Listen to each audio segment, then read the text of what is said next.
Hi, everyone, and welcome to another episode of Ancient Warfare Answers with me, Murray. I've got a question today about the Battle of Pydna, which is very exciting, a fabulous battle, a very important battle, one with great consequences for the former Macedonian kingdoms, of course, fought in the 2nd century BC in 168, on June the 22nd, in fact. So this is not quite an anniversary in any way. Now, of course, you can ask us a question. You can send us an email, respond to a video or a podcast with a comment.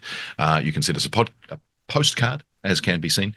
PO Box 222 Belfield 2191 Australia. That will get to me. And of course, you can back us on Patreon. There's 3 different levels for Patreon. There is Legionary, Optio, and Centurion, $1, $5, and $10. And so you can, of course, back us at any of those levels. Now, today's question, as I said, is about the Battle of Pydna. It's from Gregorio Gariglio. Has asked us about the Battle of Pydna. 2 questions, actually, about the Battle of Pydna at different points in time. One saying, what was the sacred squadron that fought at the Battle of Pydna? How were they equipped and organized? And the second, can you please tell me what really happened at the Battle of Pydna? And are the casualty rates that the sources give us correct? So, thank you, Gregorio. Now, the interesting thing, of course, about the Battle of Pydna is that it's normally used as the battle which ends the dominance of the Macedonian phalanx and shows the ascendancy of the Roman legion. And in a way that's true, but in another way, it's a bit of an oversimplification of what happens at the Battle of Pydna. In a nutshell, at the Battle of Pydna, Lucius Aemilius Paulus fights Perseus of Macedon, the son of Philip V, who'd lost the previous battle of Cynoscephalae in 197. And rough terrain essentially destroys the unit cohesion of the Macedonian phalanx. The Romans get in the middle and destroy it. And that basically is the end of the phalanx. Now, in a way, that is true indeed. That seems to be what happened. But in another way, the reasons for the demise of the phalanx because of that aren't the phalanx's fault, depending on the source. And our best sources are Livy and Plutarch. Livy's book 44 and Plutarch's life of Aemilius Paulus. Interestingly, Polybius, who we know wrote about and fought in the Battle of Pydna and got captured, his account of the battle doesn't survive, but probably was used by Livy. And Plutarch also used Livy, but he used some other sources, some other eyewitnesses too. And so the fascinating thing there is, of course, we seem to have 2 major sources who survive who spoke to witnesses of the battle, which is unusual in the historians that we have. Now, interestingly, what you've got then is a sort of between Plutarch and Livy is discrepancies, which is odd if both were using Polybius. And of course, we don't have Polybius to compare them to, so that causes a bit of a conundrum. And so what you find in modern literature is huge amounts written on the Battle of Pydna. The main account, once upon a time, was Nicholas Hammond's article. Then in volume 13, 6 of Ancient Warfare, back in 2020, there was an article by Mike Livingston and Mike Cole, Finding Pydna, is that what it's called, Murray? Finding Pydna. And then more recently still, there was an article by Michael Taylor and Paul Giustono on the Battle of Pydna in Greek, Roman, and Byzantine Studies in 2022. And even more recently, there's this book by Graham Wrightson, The Third Macedonian War and the Battle of Pydna. So there is an immense amount of recent scholarship, not to mention older scholarship about the battle. And so caveats, as per normal, I can't really give you the entire picture in a 10-minute podcast because, well, there's a lot more to say than can be said here. Now, very, very briefly, what you've got is the Third Macedonian War is between Macedon of Perseus. As I said, he restarts or starts agitating against Roman interests, and so therefore Rome decides to punish him. And of course, his father, Philip V, has been defeated in an earlier war, which should have meant Macedon was compliant with Rome's wishes, and of course chafes under that yoke and decides to reassert itself. And so Rome declares war in 171 BC. Now, interestingly, things go well for Perseus to start with. He wins the Battle of Callinicus in 171.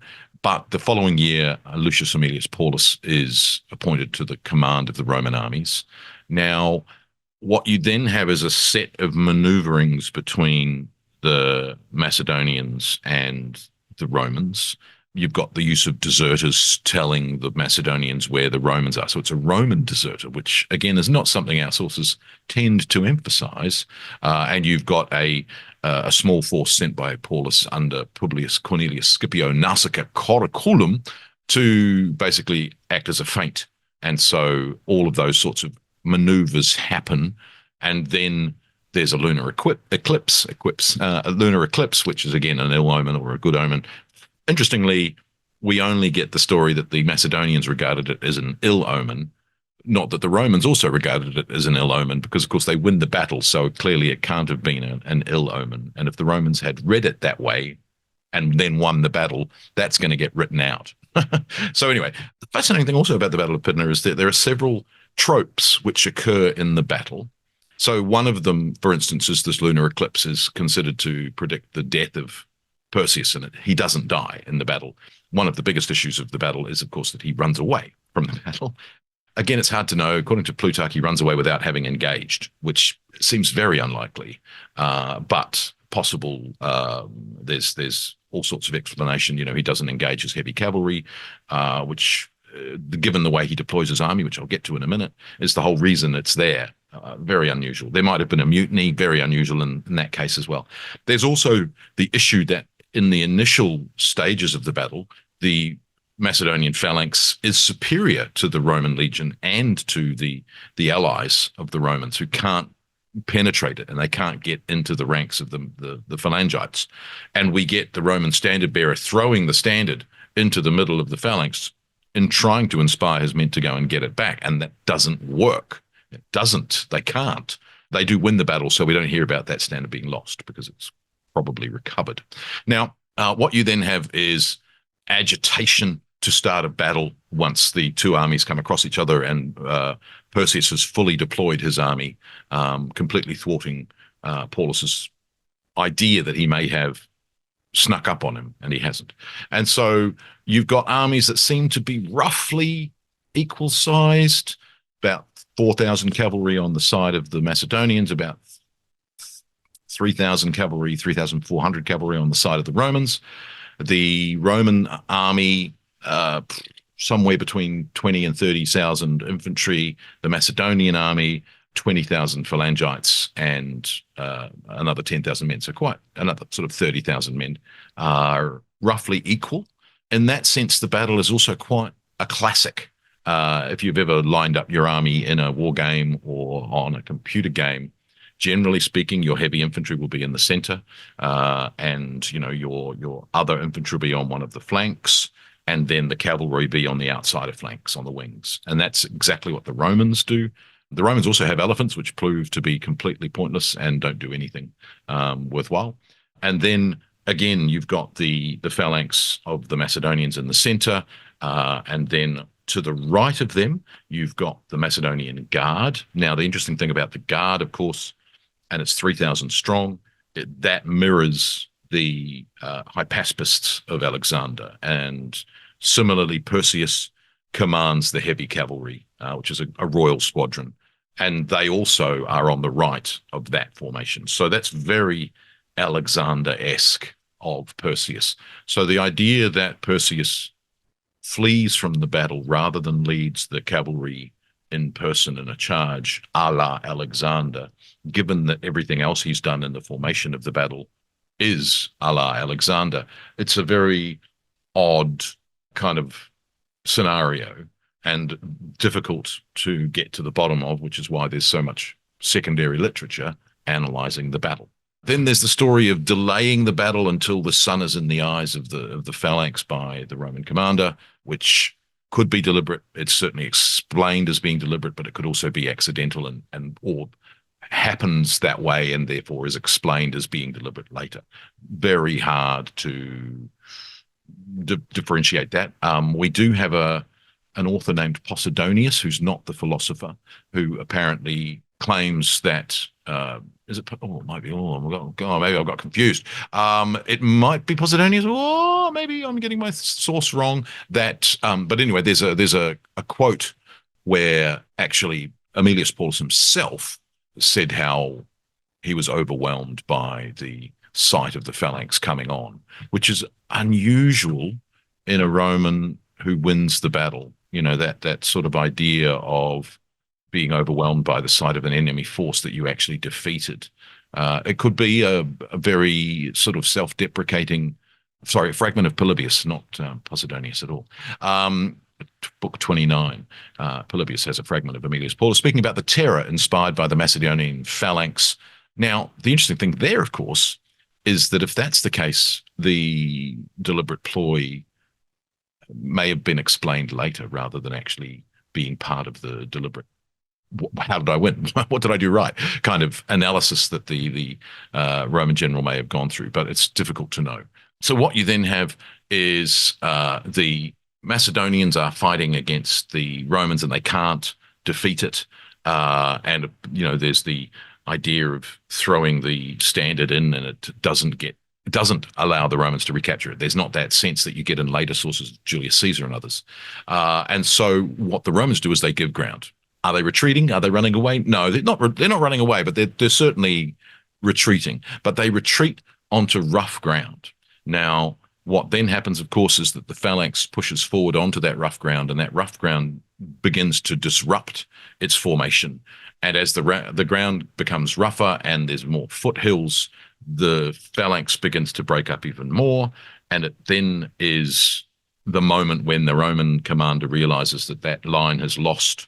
Basically, it's ceased to be a cohesive line, and gaps have appeared, and the flexible Roman formations are sort of thrown forward into those gaps. They are then able to defeat the phalanx piecemeal and ad hoc. And one-on-one, the Roman legionary is better armored and better armed, and with a shorter sword, much more effective in that kind of tight press than a Macedonian phalangite who has to let go of their sarissa and pull out their kopis, which of course is a slashing sword rather than a stabbing sword. There might have been some xiphos, shorter stabbing swords amongst the Macedonians, but the balance is with the Romans at that point. Now, and then they basically win the battle, and there's these huge casualties, which we'll get to in a minute. Now, that's what happens. We'll get to Perseus not engaging in a moment. The interesting thing with that is, of course, that the idea is, the Macedonian phalanx would have always been defeated by a Roman legion in such a circumstance. Not necessarily. I don't know that, for instance, Alexander or Philip or one of the other commanders of the Macedonian phalanx, Pyrrhus, for instance, probably would have stopped their phalanx before they got into terrain that was not conducive to Macedonian phalanx tactics. And therefore, it wouldn't have happened. They would have held their spot. The Romans would have retreated, and they would have had to have re-engaged, which they would have been reluctant to do, and it may have been a Macedonian victory or a tie. It may have even been a Pyrrhic victory. In that sense, it's probably Perseus that's at fault. Now, according to the stories that we have in Plutarch, Perseus doesn't engage. Now, given that the Roman infantry are retreating and giving ground, why would he not charge his cavalry? One explanation is that there's a mutiny amongst his cavalry. That's possible. Maybe he doesn't engage, or maybe they were ineffective. It's hard to know. But whatever the story is, it's that he didn't engage and he fled. Now, if he does flee, that's massively problematic for the Macedonian phalanx, because their flanks are no longer protected, but B, their king has left the field. And we certainly get a story that the surviving infantry of the battle were very grumpy with Perseus and accused him of cowardice, which tends to suggest that maybe he did run away or was perceived to have run away. And so that timing, and again, it's one of the sort of aspects of Alexander's battles that we don't probably think about that much because they're inexorable victories. Alexander would have known that when the Romans were retreating, that was the moment to charge, and would have charged and would have led from the front and led his troops to a great victory. Perseus doesn't, and doesn't know to charge, doesn't know when to charge, and loses heart perhaps in trying to read in that idea that he doesn't engage. And one estimation is, a quarter of the Macedonian troops don't engage in the battle, which is bizarre. Some do. The guard infantry are annihilated to a man. Again, coming back to the idea of the Theban sacred band, perhaps that idea of loyalty to the end. There's a parallel, that the Battle of Chaeronea is the end of the Theban dominance of Greece. The Battle of Pydna is the end of the Macedonian dominance of Greece. Maybe there's a parallel in those two things. Hard to know. So anyway, the idea then is that the Romans defeat the phalanx, that parts of the phalanx get cut off, and according to Livy, there's massive numbers of casualties. And we've got like 11,000 captured and 20,000 dead. But is the 20,000 actually 20,000 casualties, including the 11,000? Because obviously 20,000 dead of an army of 30,000 is 2/3 casualties, and it's very unlikely. That's a lot of killing. That takes a lot of time. So the battle apparently only lasts about an hour, starts at 3 p.m., goes to 4. 22nd of June is, of course, Midsummer's Day in Europe. I know this because that was my wedding day. So, of course, there's lots of hours of daylight left. If the battle ceases at 4, and we're told that the pursuit lasts until nighttime, there's still a lot of daylight, but still not enough time to kill that many people. Anyway, I think it's probably more likely that the 20,000 is a combined number, and that it's somehow been misreported as casualties when it in fact combines captured, wounded, dead. So that is, I think, what you get in the battle. I think that's what happens. Again, there's a vast amount of secondary literature trying to explain it, locating the battlefield. The article by Livingston and Cole disagrees with the battle location that Nicholas Hammond identified. So that's that first part of the question. Oh gosh, look at me running over. 20 minutes. Whoops. It's a long one. We might come back to the armament of the phalanx at a later point. But anyway, sorry, I must have ranted on. Join me again for another Ancient Warfare Answers.